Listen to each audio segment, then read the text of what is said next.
Olá, amigos! Sejam todos muito bem-vindos ao canal RVC Vlog.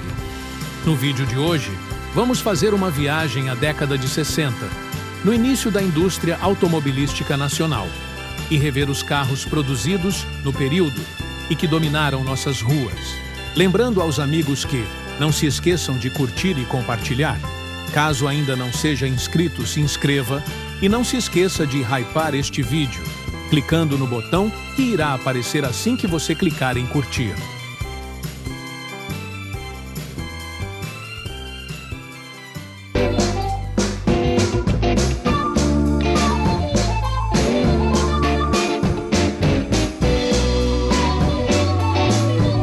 No vídeo de hoje vamos voltar aos anos 60, a primeira década da nossa indústria automobilística, e lembrar dos carros nacionais pioneiros das nossas ruas.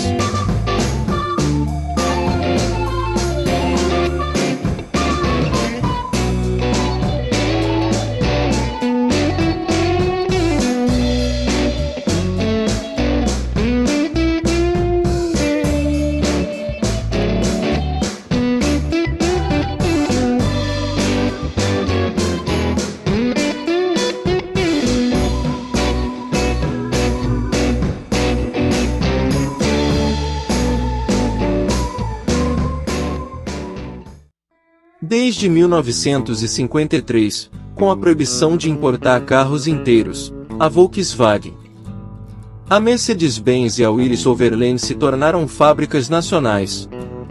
O GEA, sigla para Grupo Executivo da Indústria Automobilística, previa que, até 1960, 90% dos caminhões e utilitários vendidos no Brasil deveriam ser de componentes nacionais. Esses objetivos foram atingidos e ultrapassados com o consequente fortalecimento da indústria automobilística brasileira.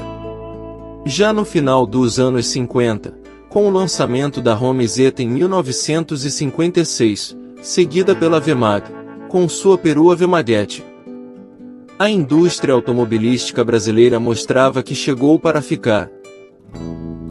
A Willys-Overland também marcou presença com sua Rural Willys, uma ampla perua no estilo utilitário, dando início à produção dos grandes fabricantes estrangeiros no Brasil, juntamente com o Jeep Willys, ambos lançados no final dos anos 50.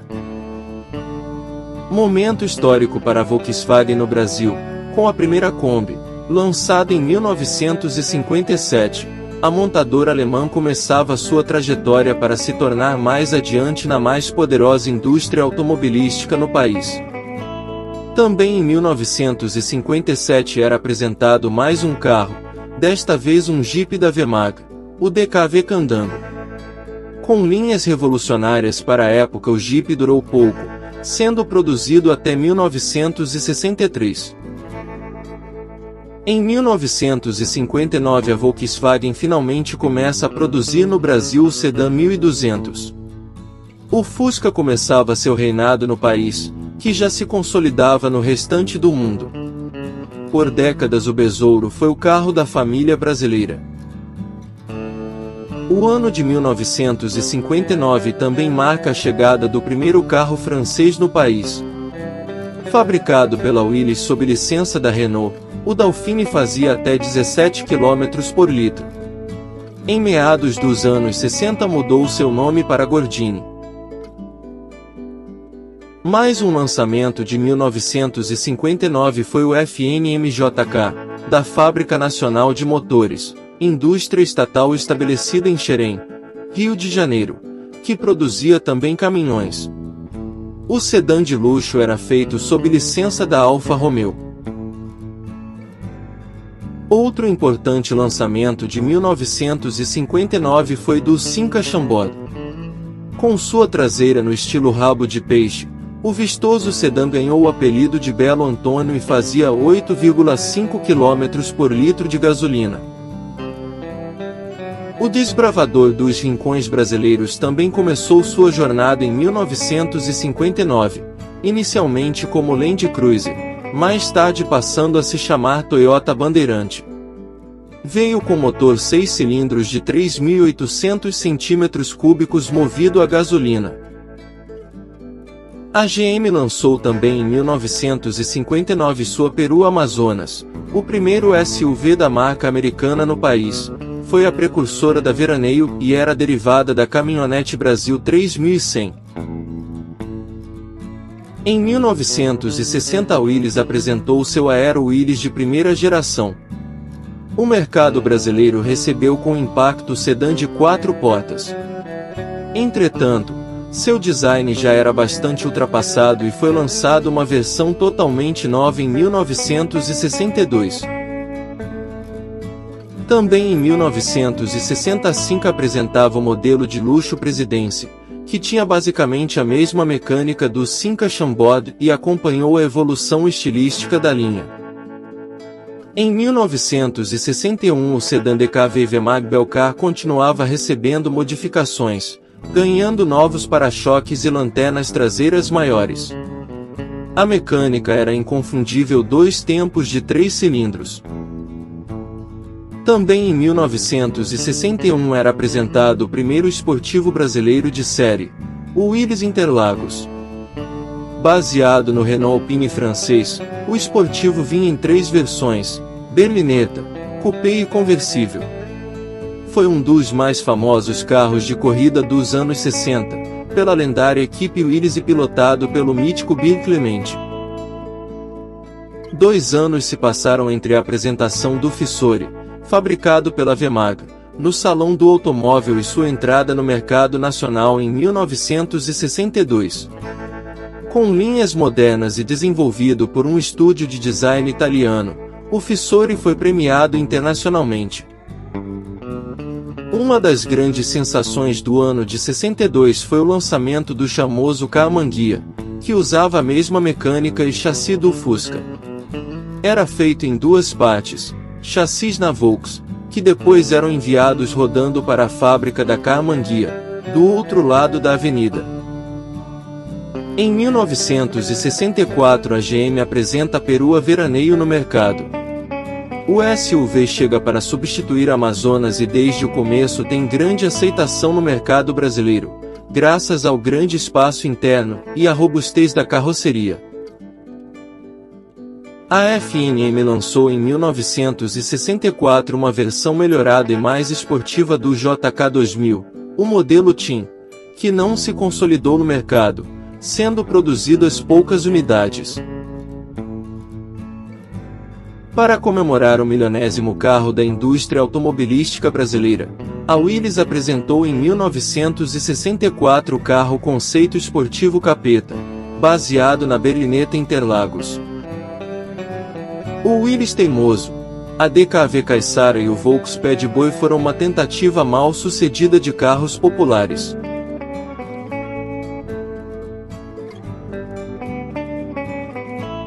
A Volkswagen apresenta em 1965 o Volks Sedan 1200 com um eficiente teto solar.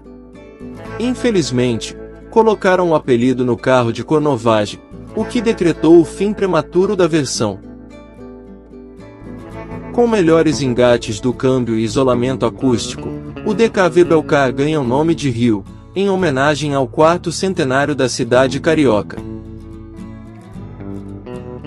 Linhas retas, frisos largos, muito cromado e luxuoso interior. O Willys Itamaraty, versão Premium do Aero, foi produzido de 1965 até 1971. Feito entre 1966 e 1969, o Simca Esplanada GTX foi a versão esportiva da Simca. A linha Esplanada vendeu 12.040 unidades nesse período. Apresentado no Salão do Automóvel de 1966, o Ford Galaxy começou a ser vendido em 1967, revolucionando o mercado dos modelos de luxo. Também apresentado no Salão de 1966, o Onça, claramente inspirado no Ford Mustang, foi uma das várias tentativas da fábrica FNM de construir um Gran Turismo nacional. Como ocorrido com o Brasinca GT4 1200, o Irapuru na versão conversível também não conseguiu se firmar no mercado, onde ainda enfrentava os importados. carroceria em fibra de vidro sobre plataforma e mecânica Volkswagen, o Puma iria se tornar no mais bem-sucedido esportivo do país, inclusive sendo exportado para diversos países. Em 1967 a Volkswagen preparou mudanças significativas na mecânica de seus produtos. A Carmanguia recebeu o motor 1500 em substituição ao raquítico 1200, e o Fusca o motor 1300, também substituindo o 1200. Depois de montar e construir caminhões e caminhonetes no Brasil por quase meio século, a GM apresentava o Chevrolet Opala em duas versões, 4 cilindros, 2.500 e 6 cilindros, 3.800. Quando a Ford comprou a Willys, já encontrou adiantado o projeto do Corcel, sedã médio baseado no Renault R12. Desenvolveu e lançou o carro, que se tornou um grande sucesso. O Volkswagen Sedã 1600 4 portas foi inspirado num protótipo alemão feito em 1963, sendo o primeiro carro 4 portas da Volkswagen, que infelizmente não emplacou no mercado, exceto entre os taxistas. O Dodge Dart, da Chrysler, foi o segundo grande sedã produzido no país, dentro do estilo norte-americano de design e conforto.